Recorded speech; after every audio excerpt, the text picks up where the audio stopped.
बुंदेलखंड की शान बाई कृष्ण कुमार के यूट्यूब चैनल में आप लोगों का स्वागत है। आज हम बात कर रहे हैं इतिहास के दूसरे अध्याय की। दूसरा चैप्टर विश्व जनसंख्या वितरण घनत्व और वृद्धि, उसको पूरा हल करेंगे, सॉल्व करेंगे और नोट करेंगे। पहला क्वेश्चन देखिए आप, निम्नलिखित में किस महाद्वीप में जनसंख्या वृद्धि सबसे अधिक है? तो वो है आपका अफ्रीका। दूसरा है, निम्नलिखित में से कौन सा एक विरल जनसंख्या वाला क्षेत्र नहीं है? तो वो है आपका दक्षिण पूर्वी एशिया। तीसरा, निम्नलिखित में से कौन सा एक प्रतिकर्ष कारक नहीं है? तो वो है आपका चिकित्सा क्षेत्रीय शैक्षणिक सुविधाएं। चौथा क्वेश्चन देखिए, निम्नलिखित में से कौन सा एक का तथ्य सही नहीं है? तो वो आपका 5 अरब से 6 अरब तक बढ़ने में जनसंख्या को 100 वर्ष लगे। ये देखिए दिए गए, पहले अफ्रीका, दूसरे में दक्षिण पूर्वी एशिया, तीसरे में चिकित्सा क्षेत्र और चौथा दिया गया है जनकीय संक्रमण की प्रथम अवस्था में जनसंख्या वृद्धि उच्च होती है। तो ये उत्तर रहे, आपको इसको नोट कर लेना है, इसको नोट कर लीजिए आप। क्वेश्चन नंबर दूसरे की ओर चलते हैं। देखिए पहला दिया क्वेश्चन, जनसंख्या की उपलब्धता, मानव उन क्षेत्रों में बसने को प्राथमिकता देते हैं जहां पे जल आसानी से उपलब्ध होता है। दूसरा है भू आकृति, भूमि की प्राकृतिक संरचना एवं स्वरूप मानवीय निवास को प्रभावित करते हैं। तो आप देख सकते हैं ये पूरा। तीसरा क्वेश्चन देख सकते हैं अपन, दूसरा देखा। तीसरा देखिए, जन परिवर्तक घटक के कौन कौन से कारक हैं? तो आप देख सकते हैं पूरा, नोट कर लीजिए। परिवर्तन में 3 घटक हैं, जन्म दर, मृत्यु दर तथा प्रवास। ये 3 प्रकार के उत्तर इसमें मिलते हैं। पहला है जन्म दर, दूसरा मृत्यु दर और तीसरा है प्रवास। मृत्यु दर में किसी वर्ग विशेष में मृतकों की संख्या बटे उस वर्ष में मध्य में क्षेत्र की अनुमान जनसंख्या गुणे 1000। ये सूत्र का नंबर हम देख सकते हैं, प्रवास वाला दिया गया है। प्रवास मनुष्य और संसाधनों के बीच बेहतर संतुलन स्थापित करने की दिशा में उठाया गया एक क्या है, एक कदम। देखिए जन्म दर को मृत्यु दर दिया गया है, जन्म दर नोट कर लीजिए, इसको जन्म दर दिया गया है और मृत्यु दर। कभी कभी आ जाता है जन्म दर मृत्यु दर में अंतर। तो एक वर्ष में जनसंख्या के प्रति 1000 व्यक्तियों पर जन्मे जीवित बच्चों की संख्या को जन्म दर कहते हैं और मृत्यु दर एक वर्ष में जन्म या जनसंख्या प्रति 1000 व्यक्तियों पर मरने वाले लोगों की संख्या को मृत्यु दर कहा जाता है। कभी कभी ये अंतर भी आ जाते हैं, तो इसको नोट कर लीजिए आप। तो इसको जब आप पेपर में आता है तो अंतर भी लिख सकते हैं, तो इसको नोट कर लीजिए आप। प्रवास में प्रतिकर्ष और उपकर्ष में अंतर आ सकता है। प्रतिकर्ष कारक वे होते हैं जो लोगों को अपना निवास स्थान छुड़वाने का कारक बनते हैं, जबकि अपकर्ष कारक जो कारक लोगों को अपनी ओर आकर्षित करते हैं अपकर्ष कारक कहलाते हैं। क्वेश्चन नंबर आप तीसरा देख सकते हो, नोट कर लीजिए, इसको पूरा नोट कर लें इसको। बेरोजगार जीवन यापन की निम्नलिखित दशाएं भी दी गई हैं, इसको भी देख लीजिए। क्वेश्चन नंबर देखिए अब 4, इसको नोट करते चलना है। विश्व में जनसंख्या के वितरण और घनत्व को प्रभावित करने वाले कारकों को अपन को देखना है। तो इसके लिए बहुत सारे कारक होते हैं। यहाँ पर हेडिंग में लिखना चाहें तो भौगोलिक कारक, जल की उपलब्धता, भू आकृति, जलवायु, मृदाएं, ये हो गया आपका भौगोलिक कारक। आर्थिक कारण में खनिज, नगरीकरण, औद्योगिकरण और तीसरे में लिख सकते हैं अपन सामाजिक एवं सामाजिक कारक। तो ये कारण बनते हैं भौगोलिकता कारक, आर्थिक कारक, सामाजिक कारक, सांस्कृतिक कारक। जी आपके 4 प्रकार के कारक आपको लिखना है। पहला भौगोलिक, दूसरा आर्थिक, तीसरा सामाजिक और चौथा है सांस्कृतिक। इसको आप नोट कर लीजिए। भौगोलिक, आदिकाल से मानव भौगोलिक काल मानव को नियंत्रित करने वाले प्रभावशील तत्व रहे हैं। जनसंख्या वितरण तथा घनत्व में इन तत्वों का प्रभाव स्पष्ट दिखाई देगा है। इसके लिए बहुत सारे कारक भी है, जल की उपलब्धता, भूआकृति, जलवायु, मृदाएं इसके लिए जिम्मेदार है। आर्थिक कारक में जीवन यापन के लिए आर्थिक कार्य की सुलभता जनसंख्या आकर्षण का सबसे महत्वपूर्ण कारक है। इसके लिए भी निम्नलिखित है खनिज, नगरीकरण, उद्योग। जबकि सामाजिक और आर्थिक, धार्मिक तथा सांस्कृतिक महत्व रखने वाले क्षेत्र अधिक सघन बसे होते हैं, जैसे प्रयागराज, वृंदावन, उज्जैन, मक्का, मदीना आदि इसके उदाहरण में आते हैं। क्वेश्चन नंबर देखिए अगला, जनकीय संक्रमण सिद्धांत का उपयोग किसी क्षेत्र या किसी देश के भविष्य में जनसंख्या के बारे में पूर्वानुमान के लिए किया जाता है। यह सिद्धांत बताता है कि किसी प्रदेशों की जनसंख्या में परिवर्तन समय के अनुसार ग्रामीण, खेतीहर और अशिक्षित जनसंख्या के नगरीय औद्योगिक समाज की ओर हो रहा है, जो उच्च जन्म दर तथा मृत्यु दर के कम जन्म दर और मृत्यु दर की ओर परिवर्तित निम्नलिखित अवस्थाओं में होता है। इसे जनकीय चक्र भी कहते हैं। देख सकते हैं ये चक्र बना है, इसके 3 सिद्धांत होते हैं, प्रथम अवस्था, द्वितीय अवस्था और तृतीय अवस्था। इसको अपन नोट कर सकते हैं। प्रथम अवस्था दी गई है, दूसरी अवस्था दी गई है और तीसरी अवस्था को अपन को देख लेना है, नोट कर लेना है। अब देखते चलें। जिन लोगों ने अभी तक चैनल को सब्सक्राइब नहीं किया है वो चैनल को सब्सक्राइब, लाइक और शेयर जरूर करिए। देखिए प्रथम अवस्था, दूसरी अवस्था और तीसरी अवस्था, इसको नोट कर लीजिए आप। इसको लिखते चलना है और चित्र के माध्यम से भी आपको बताया गया है, ऊपर चित्र में देख सकते हैं आप। तो आपको जैसा अच्छा लगे वैसा आप इसको नोट कर सकते हैं। ये पेपरों की दृष्टि से बड़े ही अच्छे महत्वपूर्ण प्रश्न के उत्तरों में से एक, इसलिए इसको याद कर लीजिए आप। प्रथम अवस्था का महत्वपूर्ण पक्ष होता है उच्च जन्म दर तथा उच्च मृत्यु दर, जबकि द्वितीयक में इस अवस्था में प्रजननशीलता, ये जन्म दर उच्च बनी रहती है, जबकि तृतीय में इस अवस्था में जन्म दर तथा मृत्यु दर बहुत कम हो जाती है, लगभग समानता आ जाती है, जिससे जन्म दर तो स्थिर हो जाती है परंतु मृत्यु दर में वृद्धि कम होती है। तो ऐसा आप नोट कर लीजिए, जन्म दर, मृत्यु दर।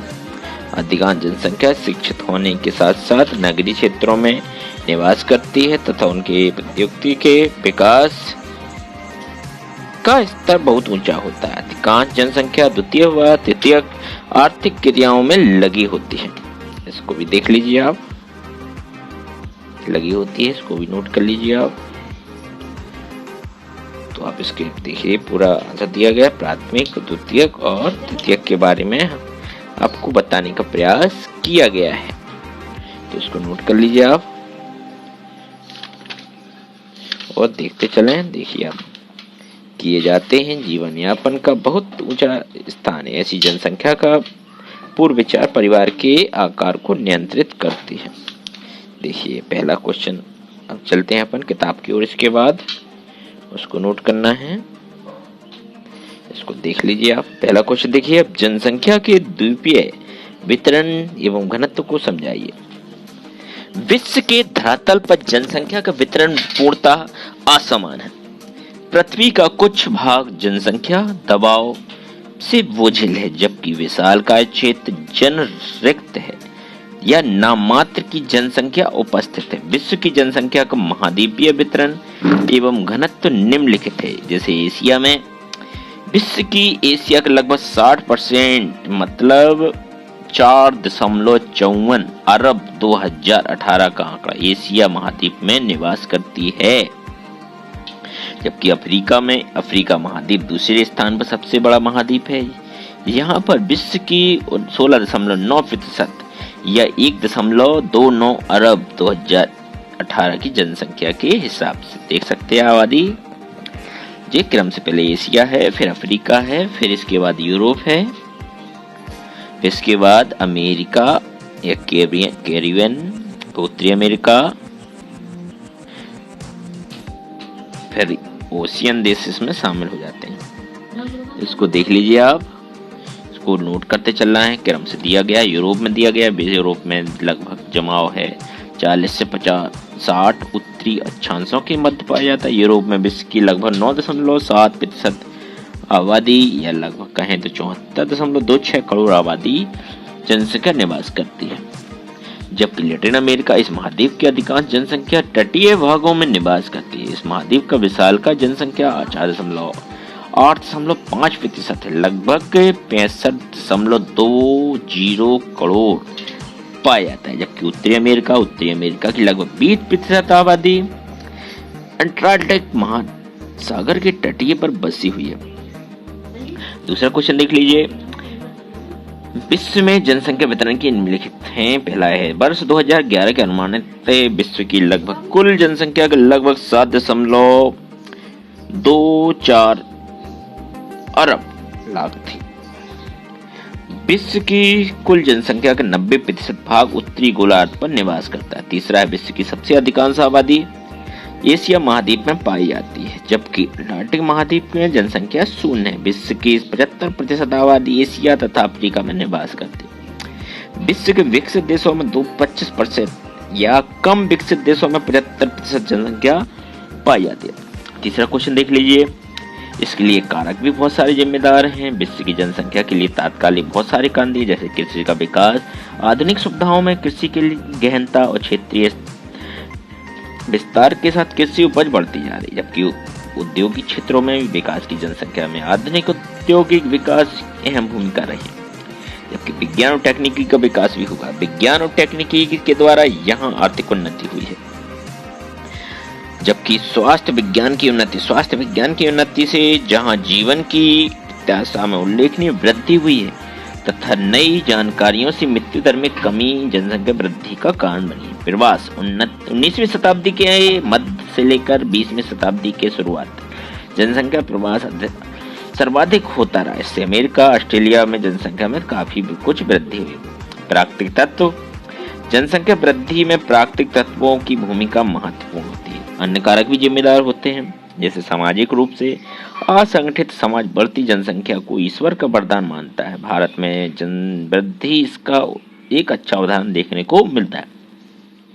धार्मिक मान्यता में बहुविवाह और अधिक संतान उत्पत्ति को कहीं कहीं धर्म का एक अंग माना गया है। गरीबी भी जनसंख्या वृद्धि का एक कारक होता है। क्वेश्चन नंबर 4 देख लीजिए आप, जनसंख्या घनत्व किसे कहते हैं? किसी देश अथवा क्षेत्र विशेष में रहने वाले व्यक्तियों की संख्या एवं वहां के क्षेत्रफल के मध्य के अनुपात को जनसंख्या घनत्व कहते हैं। सूत्र भी दिया गया है, जनसंख्या घनत्व बराबर जनसंख्या बटे उस देश का क्षेत्रफल। विश्व में जनसंख्या घनत्व के प्रतिरूप भी दिए गए हैं। विश्व में जिस प्रकार अधिकांश देशों की कुल जनसंख्या में बहुत अधिक अंतर है, उसी प्रकार से देशों की जनसंख्या में जमीनी असमानता का अंतर भी पाया जाता है। अति उच्च घनत्व के क्षेत्र भी हैं, उच्च घनत्व वाले क्षेत्र भी हैं, मध्यम जनसंख्या वाले क्षेत्र भी हैं, निम्न जनसंख्या के क्षेत्र निर्जल प्रायः क्षेत्र में पाए जाते हैं। तो इसको नोट कर लीजिए, आप नोट करते चलना है। अति उच्च घनत्व के क्षेत्र, जहां घनत्व 200 व्यक्ति प्रति वर्ग किलोमीटर से अधिक है।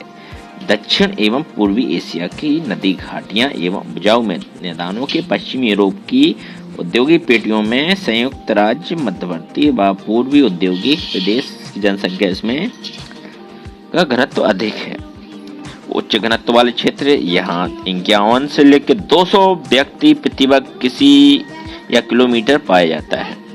मध्यम जनसंख्या घनत्व के क्षेत्र यहाँ 21 से लेकर 50 व्यक्ति प्रति वर्ग किलोमीटर में पाया जाता है, जबकि निम्न में विश्व के आधे से अधिक क्षेत्र घनत्व में, जहां देख सकते हैं पूरा चित्र भी देख लीजिए आप, यदि जनसंख्या घनत्व 20% या इससे भी कम है तो वो निम्न में आता है। निर्जल, अधिकांश प्रदेश क्षेत्र क्या ठंडा है, बर्फ से ढका हुआ है, इसलिए वहां पे उष्ण शीतोष्ण मरुस्थल विश्व के प्राय उन क्षेत्रों में शून्य प्रदेश हैं। चित्र में देख लीजिए आप, पूरा दिया गया है। प्रवास दिया गया है। प्रवास से तात्पर्य मानव समूह या व्यक्तियों के भौगोलिक संबंधी आवागमन सो प्रवास कहते हैं। तो आप इसको नोट कर लीजिए। देखिए दिए प्रवास के कारक दिए गए, प्रतिकर्ष कारक देख सकते हैं बनाए गए, और दूसरा गया अनुकूल कारक। तो इसके प्रकार दिए गए हैं दूरी के आधार पर। दिया गया है, नोट कर लीजिए इसको।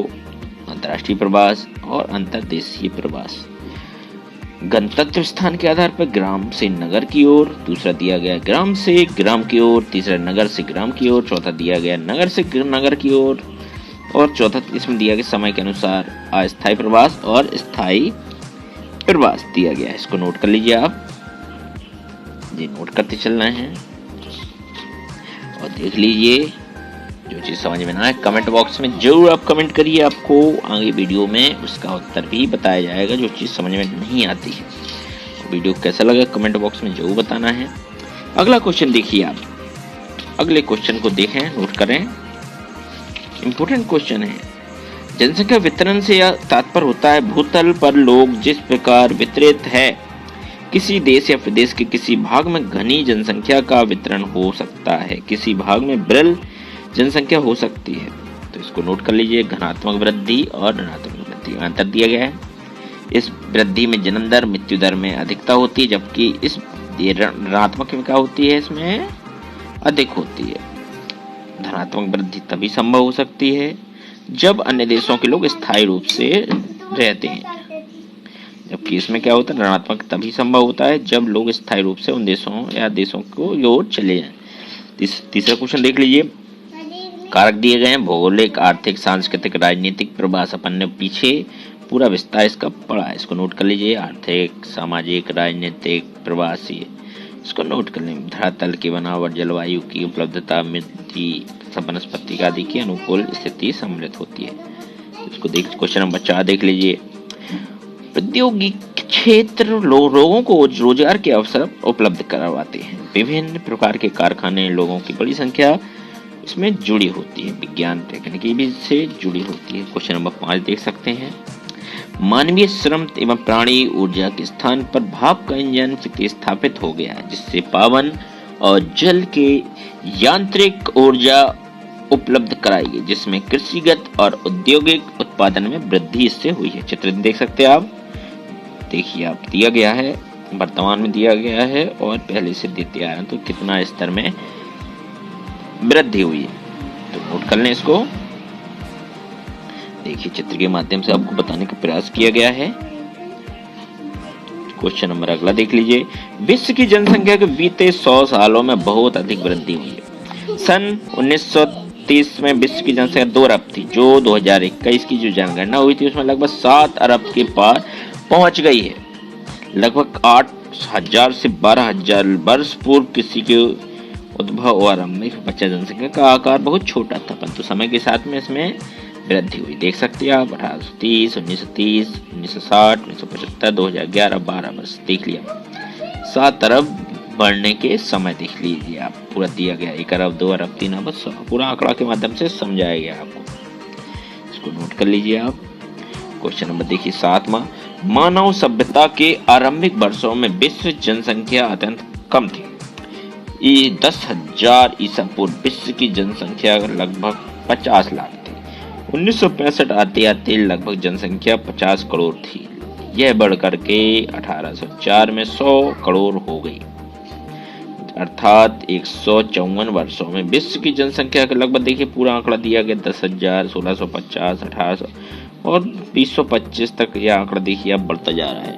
तो उसके माध्यम से आपको बताया जा रहा है। क्वेश्चन नंबर 8 देख लीजिए, इसके कारक क्या हैं, तो गर्म मरुस्थल, अति शीत क्षेत्र, अति आर्द्र उष्ण क्षेत्र, पर्वतीय क्षेत्र, इसके लिए विश्व में जनसंख्या के कारक दिए गए। तो इसको नोट कर लीजिए चारों, गर्म मरुस्थल, अति क्षेत्र, अति आर्द्र उष्ण क्षेत्र, पर्वतीय क्षेत्र इसमें शामिल होते हैं। इसको नोट कर लीजिए आप, इसको नोट करते चलना है।